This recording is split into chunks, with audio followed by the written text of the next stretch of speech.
Andi Abdullah Bauma CP, sebagai Raja atau Datu Supa, dengan segera menyatakan bahwa Sapu adalah wilayah RI. Orang yang tidak setuju dengan pernyataan Datu itu dilarang tinggal di Supa. Pelaksanaan gerakan kemerdekaan di Supa digerakkan oleh Andi Sele, dibantu Andi Basoda Engerang dan Usman. Di daerah Sawito atau Pinrang, para pendukung kemerdekaan dipelopori oleh Andi Saping. Sebagaimana halnya dengan Supa, hubungan dengan kota Parepare cukup intensif, sehingga setiap perubahan yang terjadi di Parepare dengan cepat tiba di Pinrang, karena hanya berjarak 30 km sebelah utara kota Parepare. Kaum pergerakan dari PSSI di Pinrang menjadi pendukung utama proklamasi kemerdekaan. Berita proklamasi kemerdekaan di daerah Enrekang didukung oleh unsur-unsur bekas Heiho, Boe Itein Sintai, Seinendan, dan dari Badan Pandu, yaitu Siap dan Hizbul Watan. Hubungan dengan kota Parepare dan Rapang yang cukup lancar mempercepat berita-berita, berbagai hal yang berhubungan dengan kemerdekaan dari kota pelabuhan itu ke Enrekang.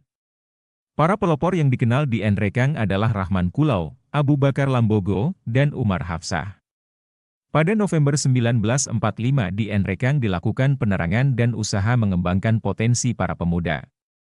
Karena itu, ketika diadakan pembentukan wadah perjuangan melawan musuh kemerdekaan, penduduk Enrekang mendukung sepenuhnya.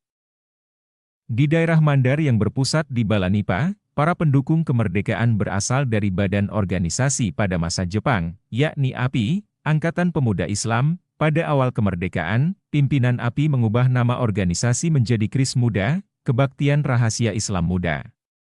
Nama yang baru itu mempunyai kaitan dengan tampilnya Ibu Depu yang oleh masyarakat Mandar menyebutnya Ibu Agung Meradi atau Waina. Hajah Andi Depu menggerakkan para pemuda, dan sejumlah bangsawan menyambut dan mendukung proklamasi kemerdekaan. Pada akhir kekuasaan Jepang, pada tahun 1944, Ibu Depu tampil memimpin pengibaran bendera merah putih di Campalagian, dihadiri oleh ribuan pemuda dan rakyat. Karena itu setelah kemerdekaan diproklamirkan rakyat Mandar segera bangkit dan mendukung. Sementara di Majene, sekitar 10 km sebelah utara Balanipa, HM Syarif mempelopori dukungan terhadap proklamasi kemerdekaan. Pada awal proklamasi itu rakyat Mandar bangkit membela kemerdekaan dan kedaulatan RI. Penyebaran berita proklamasi dulu diawali dengan adanya pamflet yang dijatuhkan tentara sekutu dari udara. Selanjutnya dibuat pula pamflet berisi kemerdekaan pada subuh pagi tanggal 18 Agustus 1945 yang dibuat para kelompok Sakata, di mana Andi Ahmad ikut serta. Semula pamflet itu menimbulkan tanda tanya penduduk, akan tetapi, setelah menjadi bahan pidato di masjid dalam suasana bulan Ramadan 1867H, akhirnya penduduk menjadi yakin dan menyambut dengan gembira. Pada malamnya, 7 petaka masyarakat yang Republikan mengadakan rapat rahasia. Andi Ahmad termasuk pula dalam kelompok itu, bersama kakaknya Andi Makulau. Sebagian dari mereka merupakan juru pidato kawakan pada waktu itu, seperti Martin Guli, Yusuf Arif, dan Haji Kadir Daud. Andi Makulau, Andi Ahmad, Andi Tenriajeng, dan Mungkasa, meskipun jarang berpidato, tetapi menjadi sumber berita adanya kemerdekaan RI. Dalam tempo 2 hari saja, penduduk kota Palopo telah mengetahui adanya kemerdekaan dan menyambutnya dengan amat gembira. Seperti halnya di Makassar, sebagian tokoh pemuda berpengaruh mengikuti langkah-langkah Dr. GSSJ Ratulangi, yakni mengambil jalan damai. Pikiran orang tua yang menyayangi nyawa anak-anaknya bagai menghambat diadakannya perlawanan bersenjata terhadap musuh kemerdekaan. Padahal, pemuda saat itu tidak menyayangi jiwanya, tergambar dalam tekad merdeka atau mati. Dari Parepare, berita dan dukungan proklamasi meluas ke Sop Pengliaja Baru, terus ke Tanete, sekitar 70 km sebelah selatan kota Parepare. Di daerah Baru, cita-cita kemerdekaan telah cukup lama diperkenalkan kepada penduduk. Organisasi PSI dan Muhammadiyah secara sembunyi-sembunyi menarik perhatian masyarakat ketika Jepang masih berkuasa. Pada awal kemerdekaan, pihak PSI kembali meningkatkan kegiatannya. Para pimpinan organisasi pergerakan nasional itu menjadi juru penerang berita kemerdekaan. Hanya saja, mereka segera tertangkap ketika baru diduduki Nica. Para pemuda asal Baru yang berdiam di Makassar seperti Andi Matalata dan teman seperjuangannya, tidak henti-hentinya memberikan kesadaran akan kemerdekaan kepada penduduk Baru, termasuk yang berusia muda. Pada tanggal 28 Agustus 1945 di lapangan Sumpang Minangai Baru, dilakukan pengibaran bendera merah putih yang dipimpin oleh Andi Matalata. Pengibaran bendera tersebut sebagai isyarat komando kepada penduduk baru agar bangkit mempertahankan kemerdekaan. Tanete biasanya disebut berkaitan dengan baru, sehingga menjadi Tanete Baru. Di daerah itu pada awal September 1945 berita kemerdekaan diterima penduduk, dan dengan cepat tokoh masyarakat menyatakan dukungannya, sebab berita kemerdekaan sudah lama dinanti-nantikan. Pemuka PSI yang mempunyai banyak pengaruh di Tanete cukup besar andilnya menyadarkan penduduk tentang kemerdekaan. Berita kemerdekaan tiba di Tanete dibawa oleh ABD Rahman Ghazali bersama Haji M. Jauharuddin. ABD Rahman Ghazali mendengar berita itu dari Ali Malaka di kota Makassar.